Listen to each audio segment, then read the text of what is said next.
Hey, Patreon supporters.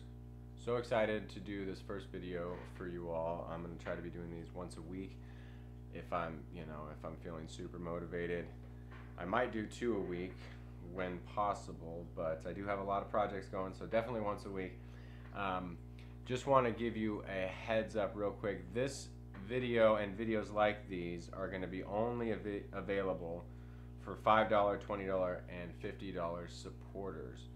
And you have to have your membership for the Patreon support attached to a tier, because I've added those as a way to offer more content for people. And so that being said, this video will be available for everyone because I know I just kicked those tier things off recently, and I know not everyone has had the opportunity to take their membership and attach it to a tier. If you don't know how to do that, I reached out to Patreon and asked their help center how you all can do that, and I made a post. I copied their email to me and put it in a post so that all the instructions with pictures are available. So just a couple, I think it's like 2 posts ago, all those instructions are there on how you can take your membership. And so if you're given $5, you can pick the $5 tier and not change the amount of support you're given. If you're at $3 or something, you're going to go down to the tier 1. You can still give $3, and I'm super grateful for that, but you'll still be on tier 1. If you want these videos, you got to bump up to $5. And so yeah, so that being said, this video is going to be available for everyone. Future videos are going to be available for tier 2, 3, and 4. And so with that being said, we are going to talk about this little fella, the Bible. And the reason I wanted to talk about it, well, first off, because many of us come from a evangelical or fundamentalist or literalist background. And so what I mean by that is essentially, like, you hear the phrases, God said it, I believe it, and that settles it. And it's a very literalistic view of the Bible. I think we sort of have this view that the writers of the Bible were like the Holy Spirit and like got into them and told them what to write, or that they wrote like he dictated, like, or she dictated, God dictated the words to put into this letter called Jeremiah, this writing called Jeremiah, or Isaiah, or whatever, or New Testament like Matthew, like Jesus said, hey, Matthew, write this shit down, and he wrote it down, or the Holy Spirit kind of. So we all have that sort of view of the Bible. And for many of us, when we really start to think about things, or we start studying history, or we start reading scholars that suggest otherwise, suggest that this wasn't the way it happened, or we read church history and we're like, oh, this view of the Bible that many of us Protestants particularly have is fairly new in the grand scheme of Christianity, and not everyone thought this way. So if you go back to the patristic fathers, let's say Clement of Alexandria or Origen, they had a more allegorical approach, and there was this whole school of thought in Alexandria that was an allegorical method of reading the scriptures. And Origen and even Augustine kind of poked fun at the fact that people would read Genesis, for instance, and think that it's literal, like the creation story is like day 1 is 24 literal hours and day 2 is 24 literal hours, and so on. And it's just not the way many Christians have read the Bible. But it is the way many of us have been told is the proper way to read the Bible, especially in the Protestant tradition. And what happens is that foundation falls apart for many of us. And just my story, if you're not aware, is that I really started questioning these things. I started questioning hell and rapture, which was one of the doctrines that I was given, and biblical inerrancy. And I just was like, this doesn't add up. This doesn't seem like the way it really is. And if it is this way, the Bible is just somewhat ridiculous. And it's like a characterization or a caricaturization of what the Bible is when you really step back and look at it. And so many of us become atheists, and I myself found myself landing in the camp of atheism at one point in my journey. It wasn't a hard atheism like some of the new atheists like Dawkins and so on and Hitchens. But when I watched these folks debates or read some of their writings, I was like, well, they make more sense than what I was told was the truth. Sorry, I got to get some water. I smoke weed and you get cotton mouth pretty bad. So I got to get some water. Anyway, that's where I was for some point. And I think that literalism or fundamentalism does this to people. And so I've ran into people on Facebook and in other on Patheos where I was blogging. I run into some atheists who still hold to that view of the Bible. And so a lot of their arguments, it's really ironic. I'd say it's ironic. Ironic might be the best word for it. Is that they have the same approach to the Bible that their fundamentalists, theistic fundamentalists, their counterparts have as well. So the difference, though, is that this is what I found, and this is not all atheists and certainly not all theists, but this is a common thing, I think. You have the atheists who are approaching the Bible and they're just rejecting the conclusions. They're like, the Bible promotes slavery, which it does, or which it can be argued that it does. It promotes misogyny, patriarchy, violence, scapegoating, sacrifice, child sacrifice. And it does all those things. And so the difference, I think, is that the atheists would say this is bullshit. And in many ways, I get that. This is bullshit. The fundamentalists would say, well, this is just the way it is. This is what God is like. Who are you to question God? Who is, if you're the clay, who are you to question the potter? God's ways are higher than our ways. Higher somehow meaning completely foreign, that we can never even have these discussions. It's just God said it, I believe it, that settles it. So, but they conclude that this is just the way it is. The atheists reject it because it's ridiculous. And I've found this discussing things online with atheists, and I'm saying, well, there's a whole different way to approach the Bible. And, to piggyback on something, or to quote Rob Bell, I've heard him say this, I don't believe in that God either. So if an atheist says, well, the Bible, in this, if you go to Judges, or if you go to Joshua, or if you go to Deuteronomy or Numbers, and this God is insane. Like, he's a sociopath, he's a psychopath, he's a genocidal, infanticidal maniac. And it's like, okay, good, but I don't believe in that God either, yet I still value the book, or the writings that compose what we call the book. And that's where I'm at. And I want to explain fairly briefly, in 15 minutes or so, or 10 minutes, why I still value the Bible. And if you haven't read my books, Heretic and From the Blood of Abel especially, I try to lay out an argument that the Bible actually takes us away from all those things that we find repulsive. So in spite of the fact that it can be read sacrificially, meaning that if we give a sacrifice, if we offer this animal or our firstborn son or Jesus, which many of the penal substitution folks say, yeah, you can read it sacrificially and you'll find those sacrificial passages. But if you step back and see the overarching meta-narrative, it actually takes us away from those practices. And I would say the reason it includes all these things, violence, scapegoating, sacrifice, things of that nature, is because that's the context in which it comes from. And so if you step back and you read, let's say, the Babylonian creation myth, Enuma Elish, and you're like, well, this is the same story as Genesis and the flood narrative with Noah and his family. It's the same story. You have a guy who is told by the gods to build an ark or a boat or a ship or some floating device, and it's going to be this many cubits wide and this many cubits long, and you're going to put these animals on it, and all of humanity gets wiped out, and then you've got this one family spared. The Bible is not unique in that story. But what's unique is that the Bible actually says there's a difference in why these things happen. So the Babylonian myth, it's something to the effect of the gods are annoyed by how loud we are.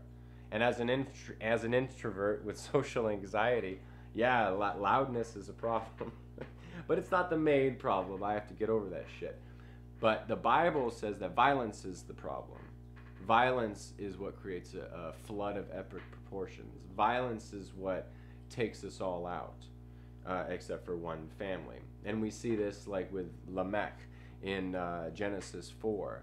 Why does he kill a child? Well, because he scratched him. It's like, wow, holy shit.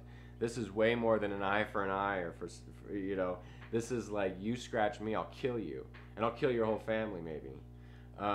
It says this statement that vengeance was taken 70 times sevenfold. It's like, wow, that's hardcore. But this is the truth that I see in the Bible that it speaks to. And we have many instances of this in the Bible where you hear from the voice of a victim. And in Genesis, you have Abel, after Cain kills him, is crying for vengeance. It's like, well, this is very unique to the ancient Near East world. This is very unique to the mythologies humanity writes. And one example I point out in my book Heretic is that when Rome is founded, it is founded by what essentially goes down in the myth is that two brothers, Romulus and Remus, are arguing over this omen. And the omen was, I think, some birds flying over, and they were going to interpret the way they're flying or the pattern or what have you, and they were going to decide where the city was going to be founded, Rome. And they get into an argument, and Romulus kills Remus, and then you never hear from Remus again. That's it.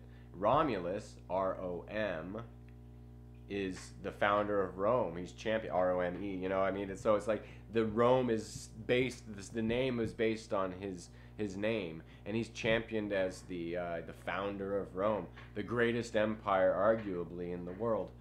And you never hear from Remus again. But the Bible's like, well, fuck that. That's my interpretation. That's my translation. It's like, no, Abel has a voice, and that voice cries for justice.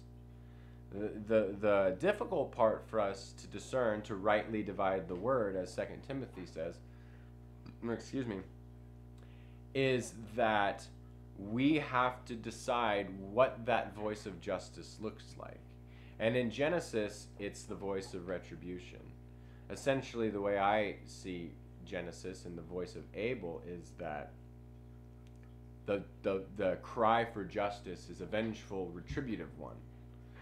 And in spite of the fact that Cain is completely guilty of the murder, that's how the text portrays it, God still puts a mark on Abel and is like, no more. You got to stop this. You have to stop this retributive, vengeful path, because and they don't listen. We don't listen, and eventually, what happens? Lamech, vengeance, 77-fold, a flood. Why does the flood happen?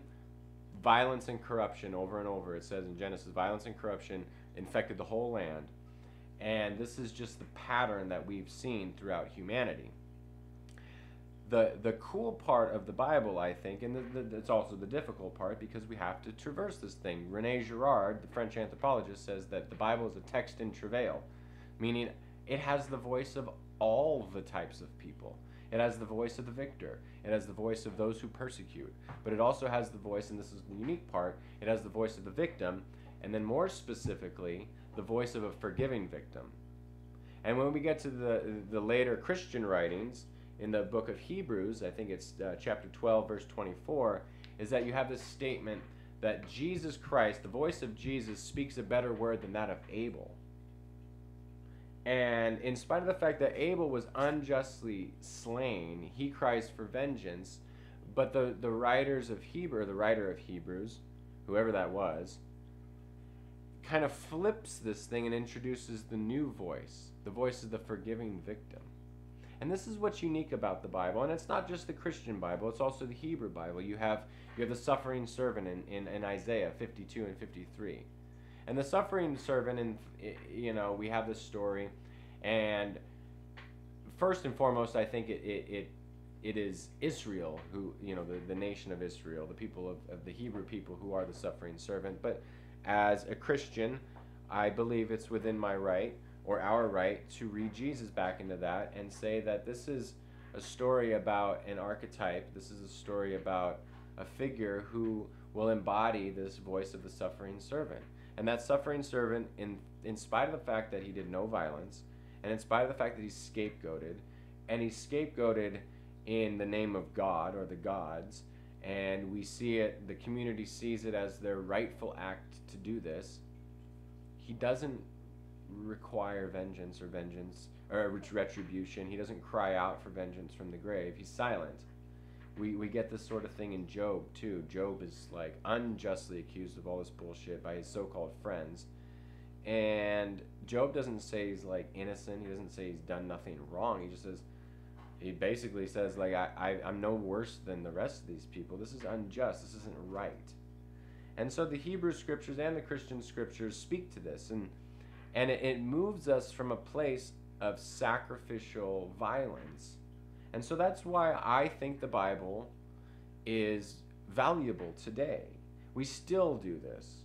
We send our young men and women, mainly poor people, mainly people of color, into war, and we sacrifice them on the altar of nationalism or patriotism or the flag or freedom. And it's not just America who does that. That's my context because I'm in the United States of America. But we've been doing this forever. For as long as for thousands of years, for as long as human beings were human beings. And I think when we approach the Bible in a fundamentalist way, and whether we land on the side of atheism or theism, and we approach texts in the same way, we're not going to see the truth revealed in the Bible. And I think there is a lot of truth. There's a lot of bullshit as well. There's a lot of stories where you're like, what the fuck is this? Like, this is insane. But when we transport ourselves to that ancient world, we realize that the writers of the Hebrew scriptures and the Christian scriptures come from a context. We can't look 2,000 years later or 3,000 or 4,000 years later and import our sense of ethics back into that culture and just say, well, they were horrible for doing so. It's like, no. By the time the Hebrew people got on the scene, sacrifice, violent deities, scapegoating, weird taboos, laws that we see, that we look back and we're like, this is weird. Those were already assumed. So they came from that place. And it's my argument that they take us from that place, and without those writings, I can't say we would have never gotten there, because I think God speaks and God is trying to reveal God's self, and God is love, and so that love is trying to break. I think it would have gotten there eventually, but it would have taken a lot longer perhaps. So the Hebrew writings, the Christian writings, if we can put them in their proper context, I think we can see how revolutionary they were, how revelatory they were, how progressive they were. So that's why I wanted to start with the Bible. I still find value in it. I shit on it all the time, and I poke fun at it, but it's not like my thesis. It's just sometimes I like to make jokes. Like Psalm 137:9, like blessed is he who bashes the heads of babies on a rock. Like I know there's a context. I know someone is lamenting over something, and I don't take that to be some sort of like theological datum, but I still like to make fun of it. But what we really need to realize is that this context that the writings and the writers were in is far, far, far different than our current context.